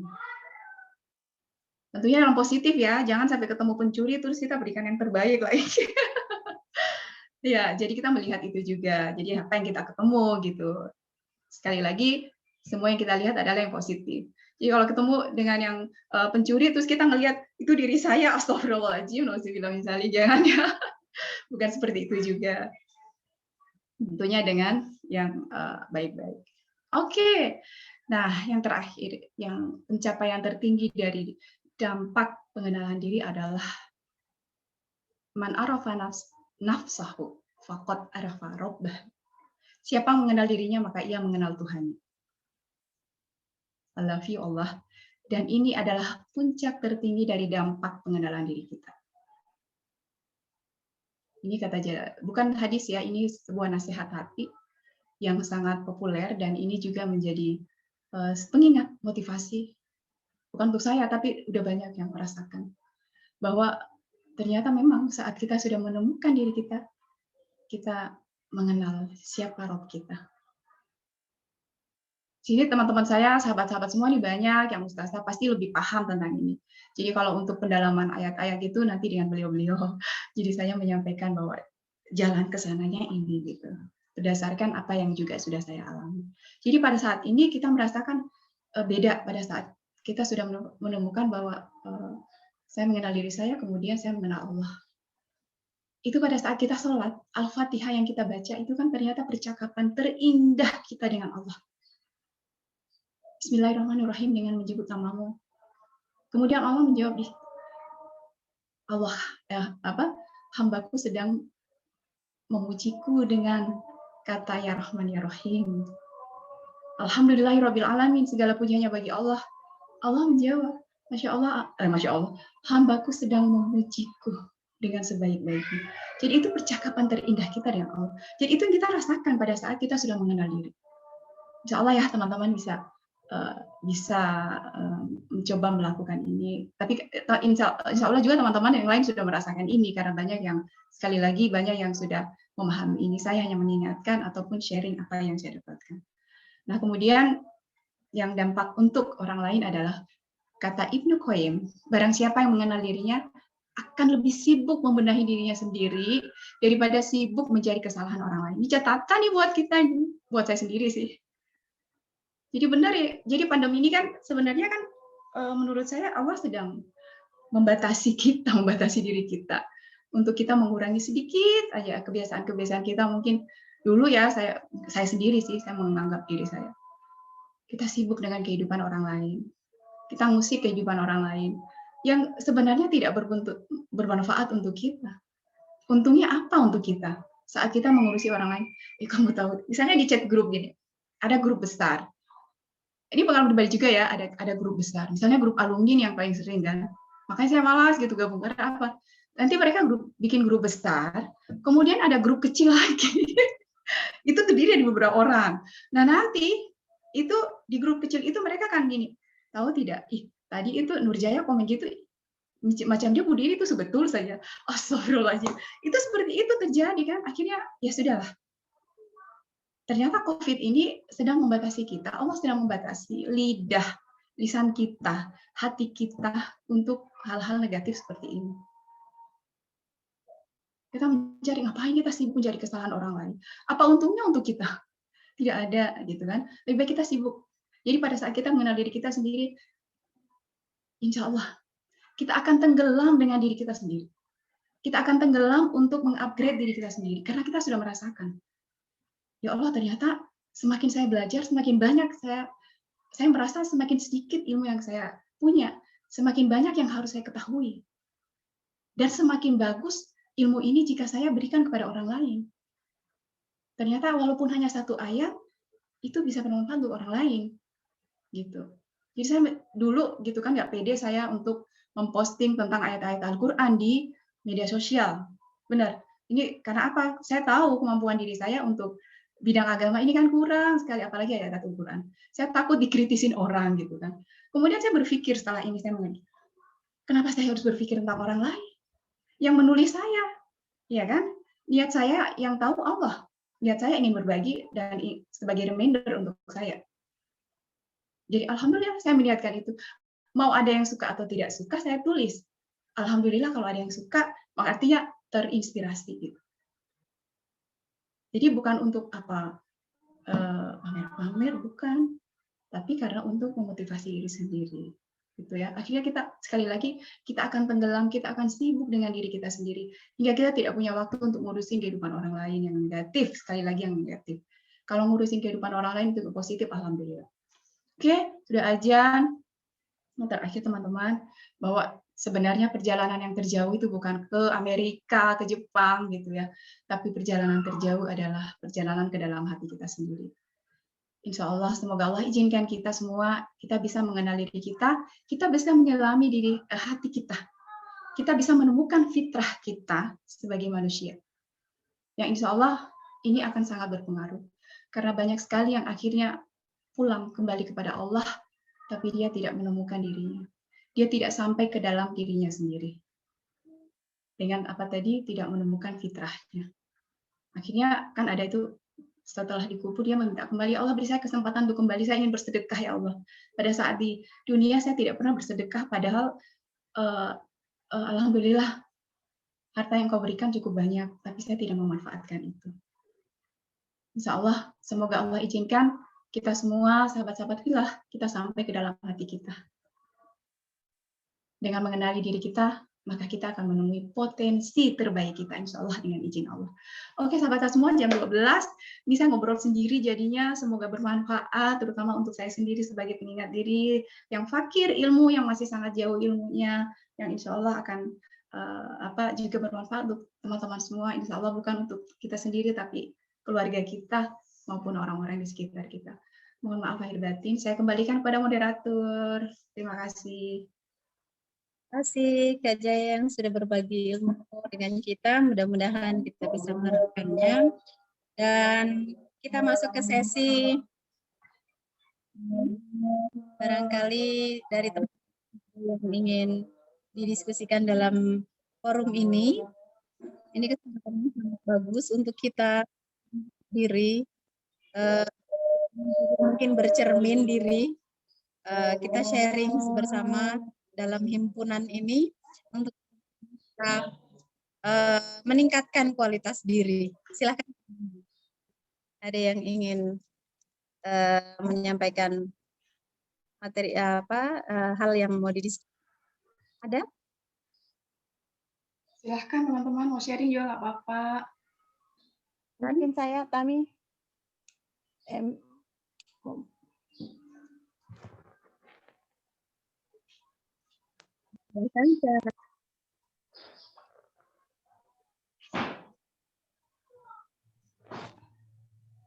Ya. Halo, oh ya, oke. Terima kasih. Ini sebenarnya juga pengingat diri. Terima kasih Cak Jaya. Saya yang paling kalimat terakhir soal kita selalu berpikir apa yang orang lain pikir itu. Dan ini juga yang sering saya sampaikan ke teman-teman, walaupun mungkin memotivasi, terutama adik-adik, mungkin mau memotivasi diri mereka juga memotivasi saya. Tapi itu sangat susah ternyata. Kadang yang tadi Cak Jaya bilang, karena kalau kita ingin memulai sesuatu, itu kita selalu berpikir, aduh, pasti semua orang akan lihat kita dengan sesuatu yang mereka pikir tentang apa ya kita ini. Kalau kita menulis sesuatu, ini orang ini pasti dia bilang begini. Kalau misalnya yang paling sering, kalau kita bercermin, mau pergi terus pakai baju ini, aduh nanti dong bilang apa ya saya pakai baju ini. Nah itu paling sering terjadi. Nah di saya terutama. Dan susah sekali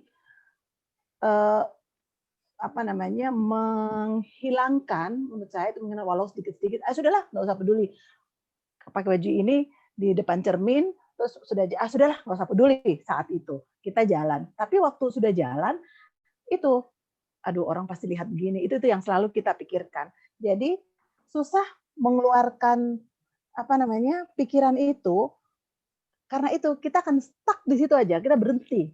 Saya terutama berhenti, nggak akan pernah maju karena masih berpikir tentang apa yang orang pikir tentang kita, kayak gitu. Terima kasih sekali, itu selalu menjadi kalimat terakhir itu, insya Allah juga menjadi motivasi buat saya terutama dan buat teman-teman yang lain. Terima kasih Cak Jaya. Iya, terima kasih. Masih ada atau moderator gimana? Iya, saya tanggapin. Sambil nunggu yang lain. Ibu moderator izin, nggak ada suaranya Tami. Silakan. Oh iya, ya ini juga saya alami ya, bukan hanya sebentar, tapi bertahun-tahun lamanya. Itu kita menganggap bahwa, aduh, itu kan jadinya rasa yang muncul tuh apa pada saat kita menghadirkan pikiran orang lain di dalam diri kita. Rasa minder yang ada, kita menganggap bahwa diri kita ini nggak mampu, diri kita ini tidak punya kelebihan apa-apa, diri kita nanti akan ditertawain orang. Dan itu betul-betul menjadi belenggu. Kita akan terkungkung selamanya di situ. Sekarang tanyakan kepada diri, sama pertanyaan itu tadi. Kita menanyakan, siapakah saya? Sudah sejauh manakah kamu bahagia, duhai diri gitu kan? Tanyakan, ya ampun, sebenarnya kamu itu untuk siapa kamu lakukan ini? Untuk siapa tadi Jampira melakukan itu? Kita lakukan itu karena melihatnya tadi, setelah kita memahami diri kita bahwa kita adalah hamba Allah. Jadi saat proses pengenalan diri itu, ada dua hal yang kita dapatkan, yaitu melangitkan penghambaan dan membumikan kepasrahan. Itu yang saya catat dalam diri saya. Bagaimana saya melangitkan benar-benar bahwa penghambaan saya hanya kepada Allah. Saya sudah nggak peduli kepada orang lain. Anggapan orang lain itu apa? Ih, ini dia sok-sok pintar gitu kan. Kan kadang gitu ya, kita sharing lagi, bikin macam dia betul saja sharing tentang kebaikan-kebaikan gitu. Pasti kita ada pikiran itu. Tapi tidak, kita hilangkan dengan cara apa sih, Camir? Ini yang saya coba latihkan untuk saya. Saya mengatakan bahwa urusan saya bukan dengan dia. Urusan saya bukan para netizen. Urusan saya dengan diri saya, dengan Allah. Pada saat ada orang lain yang menganggap saya tidak baik, tiba-tiba ada yang menganggap saya menjauh dari saya misalnya kan. Oh, bukan urusan saya. Yang penting kan saya doakan. Pertama saya doakan. Kemudian itu tadi kita kembali kepada diri kita. Ya Allah, saya ada karena Engkau. Itu tadi. Saya menulis di buku saya itu, saya menghambakan diri saya kepadamu sebenar-benar hamba. Dan saya membumikan kepasrahan total saya kepadamu. Jadi saya sudah tidak peduli dengan anggapan orang lain. Karena niat saya semua semata-mata karena Allah. Pada saat orang lain mengatakan ini urusan dia. Kita tinggalkan dia. Kecuali kalau dia mau diajak, oke, mari kita sama-sama. Tapi kalau dia masih dia negatif, oke, itu urusan dia dengan Tuhan. Urusan kita dengan Allah. Yang penting kita tetap baik, niat kita tetap untuk Allah. Saya mau pakai baju ini biar terlihat cantik, bukan untuk siapa-siapa. Untuk suami saya, mohon maaf, kamu jangan kegeeran gitu misalnya kan. Saya seperti itu. Jadi pada saat kita kembalikan semua kepada Allah, insya Allah semua akan it's going on aja, jalan. Itu susah, memang butuh latihan dan perlu afirmasi untuk diri kita sendiri. Kita coba buat, oh iya, dia bisa juga seperti itu, saya bisa. Iya sih, artis itu bisa kok, masa saya nggak bisa gitu kan? Lah baju punya saya, bukan punya dia. Gitu misalnya ya. Ya ini Facebook punya saya kok, bukan punya dia, terserah saya mau tulis. Yang penting positif. Sekali lagi dalam tanda kutip adalah positif. Jadi kita kembalikan semua kepada Allah, Caca Mir. Insya Allah bisa. Dan memang ini butuh latihan. Memang itu suatu proses ya, namanya proses gitu. Dan kalau seandainya ini sudah kita dapatkan, sahabat-sahabat semua, insya Allah ketenangan akan kita dapatkan. Qadarullah saya diuji Allah pada saat saya pernah dalam satu titik yang akhirnya saya menemukan itu tadi 2 kalimat yang dari diri saya sendiri ya. Saya duduk bersolat taubat, kemudian menyampaikan kepada Allah. Saya melakukan penghambaan yang betul-betul itu tadi melangitkan penghambaan dan membumikan kepasrahan pada saat dinyatakan saya positif COVID-19. Kenapa saya begitu? Karena pada saat itu saya di Makassar, saya tidak punya siapa-siapa. Bapak sudah dalam kondisi yang sangat terpuruk, dalam kondisi yang sangat lemah, oksigen. Mama dan Iwan sudah dalam keadaan positif juga. Saya jauh dari suami, dan malam saya terima itu, bapak saya harus dirujuk ke rumah sakit lain. Sementara tidak ada rumah sakit yang mau terima. Chat masuk di dalam WA saya dinyatakan positif. Gemeteran nggak ya tuh lutut saya? Ini kayak nggak kuat berdiri gitu kan. Pada saat itulah itu saya merasakan bahwa apa yang saya punya gitu. Saya telepon gitu, saya sampaikan ke rumah sakit, saya punya uang segini gitu. Tolong pindahkan bapak saya, tolong bapak saya tetap di ruangan itu, nggak usah dirujuk. Berapapun biayanya saya akan siap bayar. Itu Allah menegur saya. Kenapa? Karena saya menganggap bahwa dengan uang saya bisa dengan segalanya gini. Oh, saya mengandalkan ini. Saya bilang, Abah, Ayah Rara, tolong telepon ini. Mungkin ada koneksi kah di tempat lain gitu kan. Ternyata tidak ada. Dan apa yang Allah ajarkan bahwa COVID ini hadir mengajarkan apa yang kamu miliki sekarang. Uang koneksi sudah nggak berarti. Yang kamu punya itu hanya Allah. Itu pada titik itu. Jadi benar-benar ya bahwa sesuatu itu hadir, memang Allah ingin mengajarkan untuk kembali kepada Allah. Nah saat itu alhamdulillah saya sudah menyadari Allah, alhamdulillah Allah. Saya memang benar-benar bukan siapa-siapa. Saya adalah hambamu, saya benar-benar hambamu yang saat ini sedang berproses untuk menjemput cintamu. Saya adalah hambamu yang sedang berproses untuk menjadi pengikut Rasulullah. Insya Allah ada di barisan Rasulullah kelak di yaumil akhir gitu. Akhirnya saya menerima itu dengan penuh kesyukuran aja, berpikir positif. Insya Allah semua akan baik. Karena kalau tidak, dalam pikiran negatif, aduh, nggak tahu deh jadinya dalam kondisi seperti itu kan? Gitu. Seperti itu sih. Masih ada? Udah jam 12. Kan? Izin, Cak.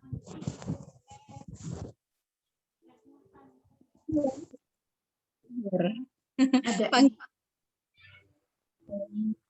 Silakan, Ika. Lika. Ya. Iya. Silakan. Assalamualaikum warahmatullahi wabarakatuh. Waalaikumsalam warahmatullahi wabarakatuh. Salam kenal, salam hormat cacaku semua. Salam kenal, salam sayang. Wajahnya mana ya biar kita kenal?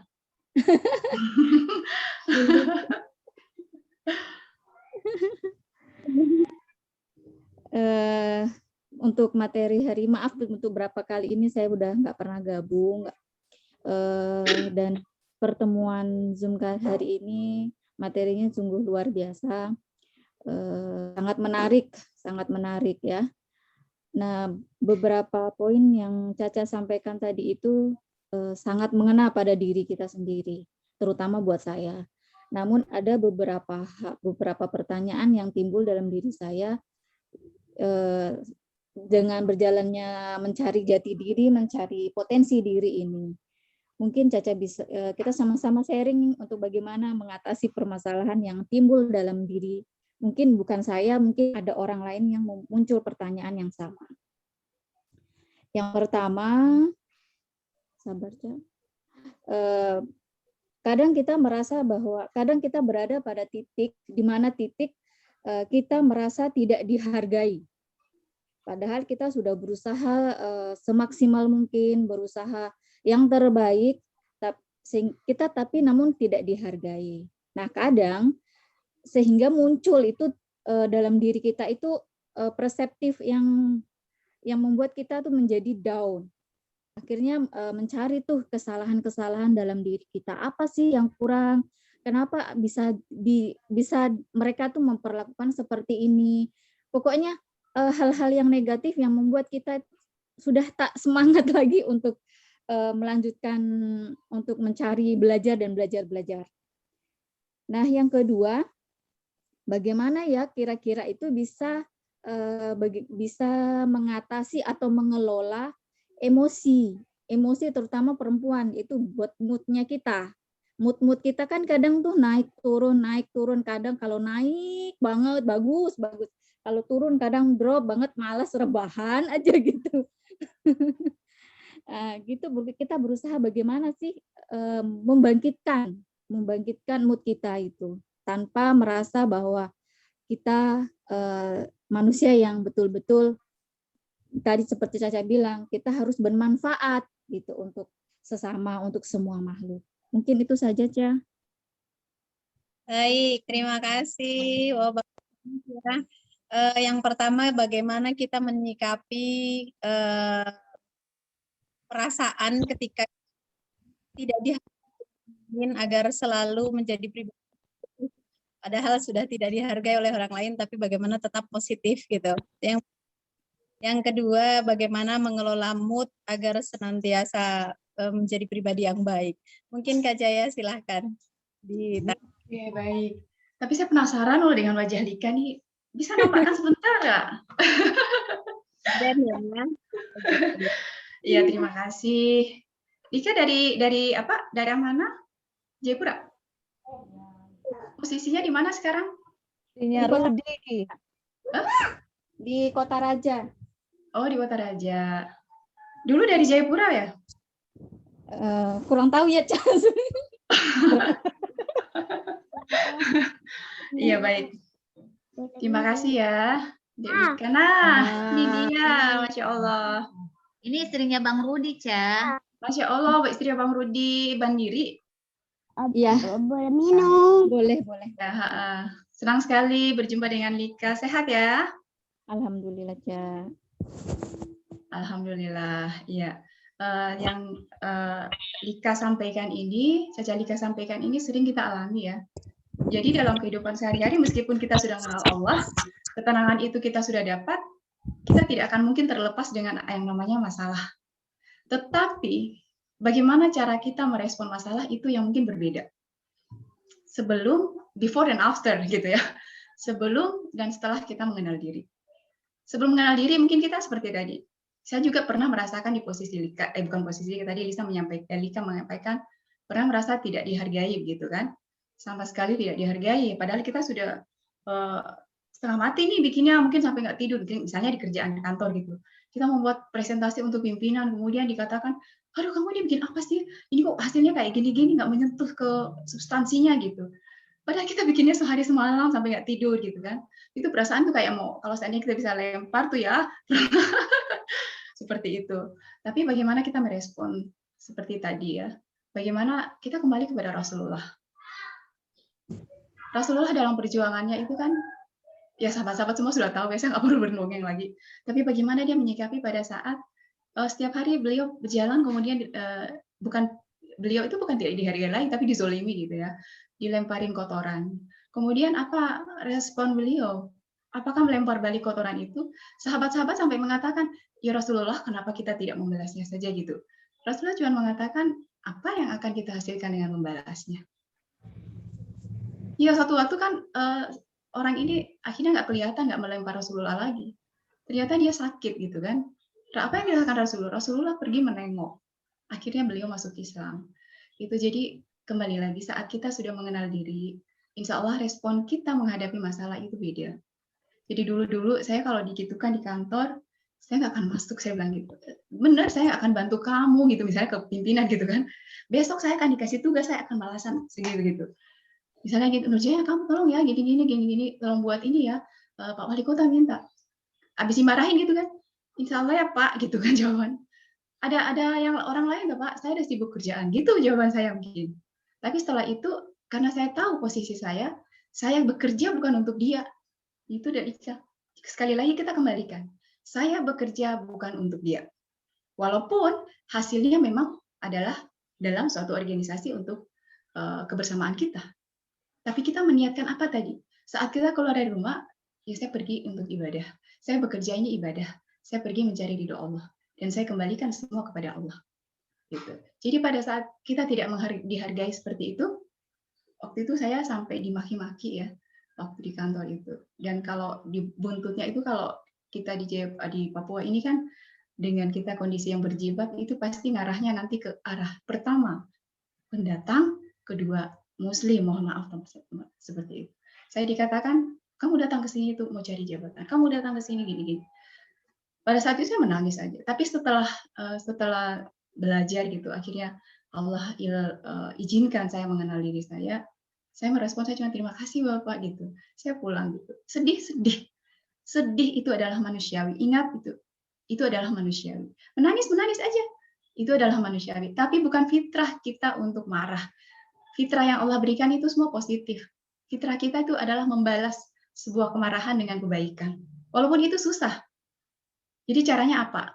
Ada salah satu sahabat kita di sini juga yang mengalami hal yang sama. Saya coaching beliau di sini. Bukan di sini. Tapi apa? Saya sampai salut gitu. Karena respon beliau luar biasa. Ya, saya juga lakukan apa yang saya lakukan untuk dia. Saya cuma bilang terima kasih Bapak. Insya Allah saya akan perbaiki, saya bilang gitu. Menangis, oke, menangis. Tapi tentukan berapa lama kamu akan menangis. Karena kamu menangis terus besok nggak masuk, yang rugi siapa? Apakah dia? Apakah pimpinan kita? TPP-nya kita, uang apa sih namanya? Ya udah berkurang karena kita nggak masuk kantor. Terus kita akhirnya jadi negative thinking aja ke semua orang kan. Itu pasti dia udah sekongkol gitu kan. Pasti kan gitu kan. Ini pasti pimpinannya udah sekongkol dengan rekan kerjanya ini. Jadi bawaannya itu ya negatif aja. Akhirnya rugi diri kita sendiri. Jadi pada saat itu saya kembalikan. Saya duduk. Saya marah. Ya Allah, pertama kita introspeksi diri. Ya saya memang salah. Mungkin saya salah ya Allah. Istighfar. Karena kalau saat kita mengenal diri itu, alhamdulillah semua itu berasa ihsan ya. Istilahnya ihsan ya, itu kita merasa melihat Allah. Tapi kalau itu belum mampu kita lakukan, kita merasa bahwa Allah melihat kita setiap saat. Bahkan Allah lebih dekat dari urat nadi leher kita. Jadi pada saat orang lain menzalimi kita seperti Rasulullah, kita balas dengan kebaikan. Walaupun itu bukan sesuatu yang mudah. Itu adalah, saya tidak ingin mengatakan sulit. Karena itu kita bisa lakukan dengan berlatih. Memang berlatih butuh latihan. Saya cuma apa yang saya lakukan? Saya sholat, saya doakan. Ya Allah, saya bukan penuntut segalanya. Saya sakit hati ya Allah, saya sampaikan gitu sama Allah, tapi bukan ke dia. Saya kecewa ya Allah, saya udah kerja semalam suntuk, tapi kerjaan saya nggak dihargai. Tapi saya kembalikan kepadamu ya Allah, Engkau yang maha membolak-balikan hati. Beri petunjuk kepada dia, lemah lembutkan hatinya ya Allah. Terus setelah itu, Saya balas keburukan perlakuan dia. Saya berikan dia. Saya bilang ini, saya niatkan ini semua karena Allah, bukan karena dia kan. Kalau hasilnya baik, alhamdulillah ini bermanfaat untuk saya dengan dia. Akhirnya apa? Saya mendapat seperti energi baru bahwa yang saya lakukan ini karena dorongan Allah untuk saya. Kalau seandainya saya tetap terpuruk, kemudian saya memilih tidak masuk kantor, yang rugi saya sendiri. Saya kehilangan uang lauk pauk 1 hari, saya kehilangan ilmu, bertemu, kehilangan silaturahmi dengan orang lain. Jadi yang pertama kita kembalikan diri. Insya Allah saat teman-teman sudah menemukan bahwa ini tadi memang proses pengenalan diri tadi beberapa tahap sampai ke titik bahwa kita akan mengenal Allah, insya Allah itu sudah bisa kita terapkan dengan izin Allah ya tentunya. Itu yang pertama. Nanti teman-teman lain boleh sharing. Yang kedua, mengelola emosi. Sahabat-sahabat semua, saya juga pernah diperhadapkan. Ini cerita bukan karena mendongeng, tapi karena ada pengalaman juga. Kita berhadapkan pada suatu kondisi yang membuat kita marah, sedih. Gitu. Apa yang kita pilih pada saat itu? Satu rumus yang ingin saya sampaikan kepada teman-teman. 1 kali 3. Apa itu? Kayak minum obat ya, Jaya kasih taunya.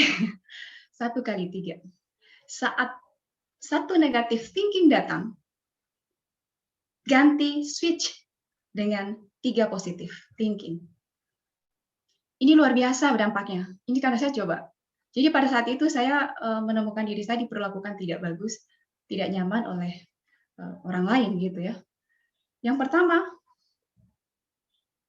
kalau saya tenggelam dengan pikiran negatif saya, astagfirullahaladzim gitu kan mungkin, ya Allah kok mereka tega buat saya seperti ini gitu. Padahal saya buat salah apa ya gitu. Akhirnya kita menyalahkan diri kita sendiri, ya kan? Kita menjudge diri kita yang tidak baik. Akhirnya apa? Kita sendiri yang menjadi semakin dalam kesedihan kita. Apa yang kita lakukan tadi? Ganti pikiran negatif tadi, kita ganti yang 3 pikiran positif. Jadi misalnya pada saat itu kita, misalnya ya, ada teman-teman mendapatkan dirinya digibahi misalnya, digibahi. Nah, kita ganti, alhamdulillah ya Allah, terima kasih ya Allah, Engkau memberi saya kesempatan merasakan ini. Ini adalah pelajaran buat saya, sehingga saya ternyata nggak enak ya Allah di posisi ini. Tidak enak kita menjadi bahan pembicaraan orang, tidak enak kita menjadi bahan tertawaan orang. Terima kasih ya Allah, saya merasakan ini, sehingga insya Allah saya tidak akan berbuat sama kepada orang lain. 1. Yang kedua apa? Yang kedua, kita mengenal orang-orang yang itu. Gitu kan? Alhamdulillah ya Allah, saya jadi tahu orang ini sebenarnya seperti apa. Dia baik di depan saya, tapi ternyata di belakang saya diketawain gitu kan. Jadi itu alhamdulillah. Jadi pikiran negatif. Pikiran kedua. Pikiran ketiga, apa positifnya? Alhamdulillah ya Allah. Terima kasih. Tanpa saya beristighfar, dosa-dosa saya Engkau hapuskan, karena dosa saya Engkau berikan kepada mereka yang telah menggibahi saya. Mohon maaf kalau saya salah ya, tolong dikoreksi. Dan amal kebajikan yang orang menggibahi kita kembali kepada kita. Dan apa yang saya rasakan pada saat itu? Tenang, ya saya pulang. Saya menghadapi orang-orang seperti itu ya. It's okay. Urusan saya kembali lagi. Urusan saya bukan dengan kalian, bukan dengan dia. Urusan saya dengan diri saya, dengan Allah. Yang penting saya sudah berdamai dengan diri saya. Sedih kita tentukan kapan kita sedih. 5 detik aja sedihnya. Karena itu, oh iya kita maklumkan dia. Dia karena gitu, dia bercanda gitu. Dia begitu karena lagi kurang mood gitu. Jadi hadirkan itu. 1 kali 3 rumusnya. Delika, ya boleh dicoba ya. Ini Rona juga kayaknya sudah ikut Miracle Woman, ini pasti udah dilatihkan. Jadi kita mengganti 1 pikiran positif dengan 3 pikiran, 1 pikiran negatif dengan 3 pikiran positif. Sangat efektif, luar biasa. Ini sudah dilatihkan. Nurul juga kayaknya udah latih nih ya. Nurul Merauke ya. Ya, insya Allah itu menjadi jalan gitu ya. Silakan teman-teman lain yang ingin menambahkan. Lika, gimana Lika? Alhamdulillah, Ca. Sudah terbuka pikirannya untuk memotivasi diri sendiri. Alhamdulillah. Ya, saya kembalikan ke moderator.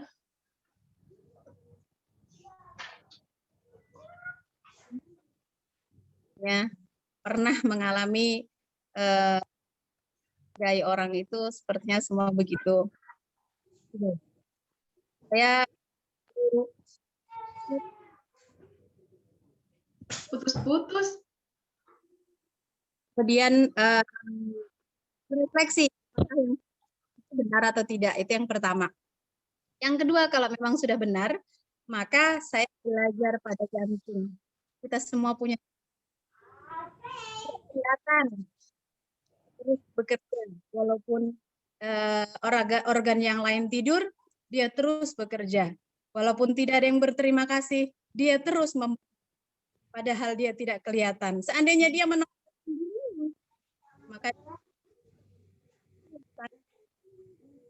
belajar dari sini.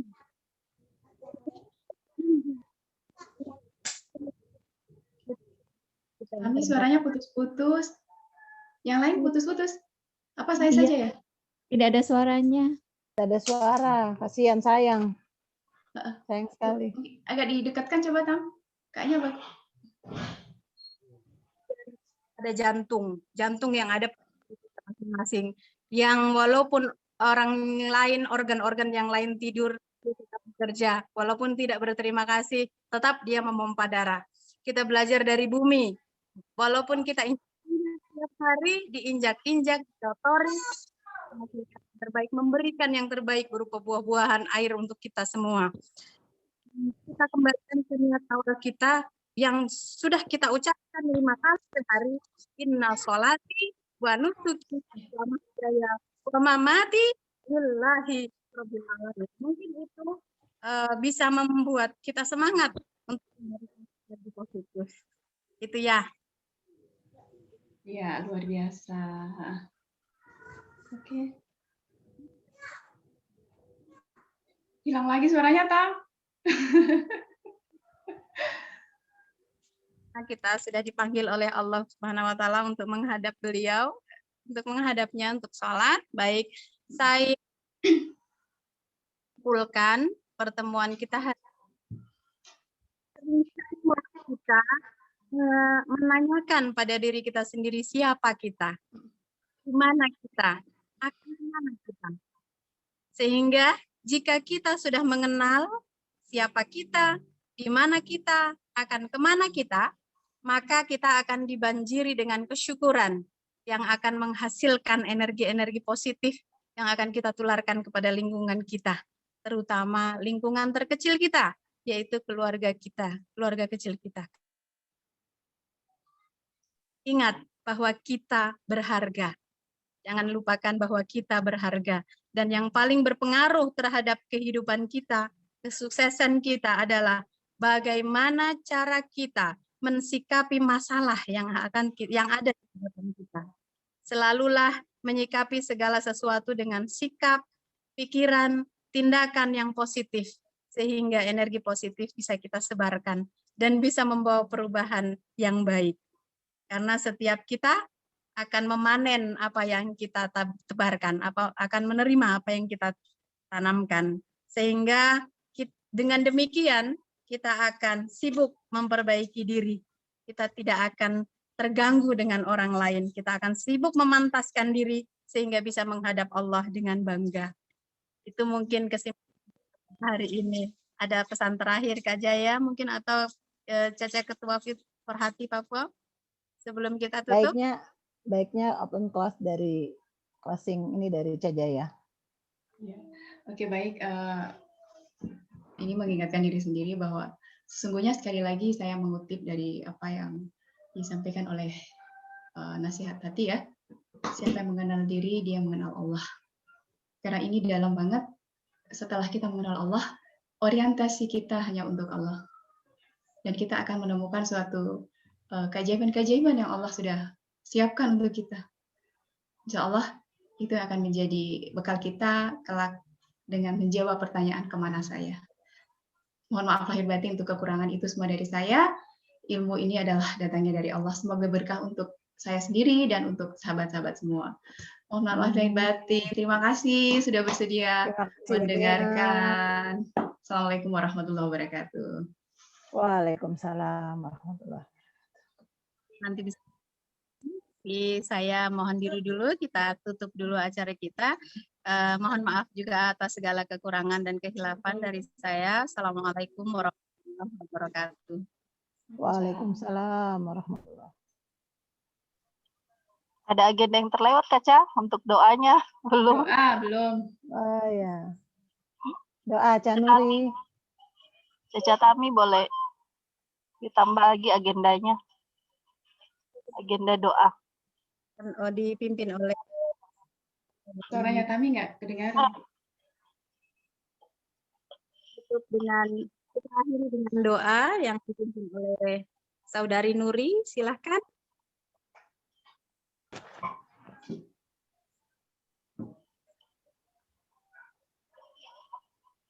Baik, terima kasih. Assalamualaikum warahmatullahi wabarakatuh. Waalaikumsalam warahmatullahi wabarakatuh. Baik, kita tutup kajian kita hari ini dengan doa. Izinkan saya membacakan doa. Auzubillahi minasyaitonirrajim. Bismillahirrahmanirrahim. Alhamdulillahirabbil alamin. Arrahmanirrahim. Maliki yaumiddin. Iyyaka na'budu wa iyyaka nasta'in. Ihdinas siratal mustaqim. Siratal ladzina an'amta 'alaihim ghairil maghdubi 'alaihim waladdallin.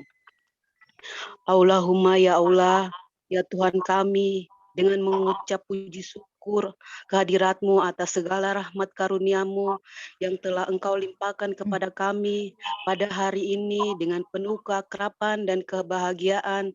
Kami telah mengikuti kajian, menemukan potensi diri dengan mengenal diri. Kiranya Engkau memberikan barokah dan ridho-Mu dalam kajian yang kami laksanakan ini. Allahumma ya Allah, ya Tuhan kami, dengan telah berakhirnya kajian ini, kiranya ya Allah, Engkau dapat melimpahkan pengetahuan dan kekuatan kepada kami. Wow. Dan Engkau tumbuhkan rasa persaudaraan dan persatuan yang kokoh di antara kami, terjalin dengan baik dan utuh. Ya Allah, Tuhan kami, Engkaulah yang Maha Pengampun, ampunilah dosa kami dan kesalahan kami, dosa pemimpin kami, serta dosa dan kesalahan kedua orang tua kami. Perkenankan doa dan pinta kami, Rabbana atina fid dunya hasanah, wa fil akhirati hasanah, wa qina azabannar. Amin ya rabbal alamin. Wassalamualaikum warahmatullahi wabarakatuh. Waalaikumsalam. Waalaikumsalam warahmatullahi wabarakatuh. Sendiri yang sudah mampu kita dalam pembacaan doa, insya Allah berkah pertemuan kita dan bisa pertemuan berikutnya insya Allah menjadi lebih baik. Terima kasih sekali lagi, saya tutup. Assalamualaikum wabarakatuh. Waalaikumsalam warahmatullahi wabarakatuh. Maaf lahir batin semua ya. Udah Terima kasih Alhamdulillah, banyak. teman-teman, mari kita sesi foto dulu ya sebelum bubar. Mohon semua videonya, kameranya di-on-kan. Fitri nih. Ada Kokom ya, baru lihat. Alhamdulillah. Aduh, saya punya kamera. Jamala mana nih Jamala? Jamala. Lagi berenang itu. Kita Nurbaya. Oke deh, tunggu perbaiki jilbab. Aduh, saya gelap kah di situ? Siapa kan bisa bantu foto juga? Saya punya Nani. Katanya Rona sebentar. Udah, cuma ini ada satu yang terpilih bisa punya kabar ya. Masih bantu juga. Siapa bisa bantu? Canani bisa bantu kah foto? Saya pakai handphone nih, jadi nanti kecil. Oh iya. Tisa kameranya Mariam saya. bisa bantu kan Mariam? Saya bantu. 1, 2, 3 senyum. Kalau perlu pakai Siap-siap dulu. reaction. Oh, kasihan Tisa, hati-hati di jalan. 1, 2, 3. Oke. Silakan. Jangan lupa simpan. Dapat lope-lope itu di mana, Kak? Saya punya langsung, laptopnya langsung. Klik Windows, PRT screen scroll langsung tersimpan di. Iya. Erlis, terima kasih banyak. Ini laptopnya sudah lagi bergabung. Satu nih. Terima kasih. Malah, senyum-senyum tidak ada suaranya. Itu Caca, Kak. Caca siapa tuh? Ini Sinta Dewi. Terima kasih banyak. Tisa, hati-hati di jalan. Iya, Ca, makasih banyak. Lain kali Kurang. dari pemateri selanjutnya Nani ya, Nani siap-siap. Iya, iya. Nani Ya, Sabtu ya. Nani. Nan, Sabtu Nan. Ya, sharing lagi, Nan. Sharing. Potensi diri yang lebih. Canani, mana Canani? Munculkanlah wajahnya. Dia belum mandi. Oh, ya. Udah, saya izin tutup room ya. Selamat sholat Dadah. duhur. Ya. Assalamualaikum. Assalamualaikum semua. Waalaikumsalam. Maaf lahir batin.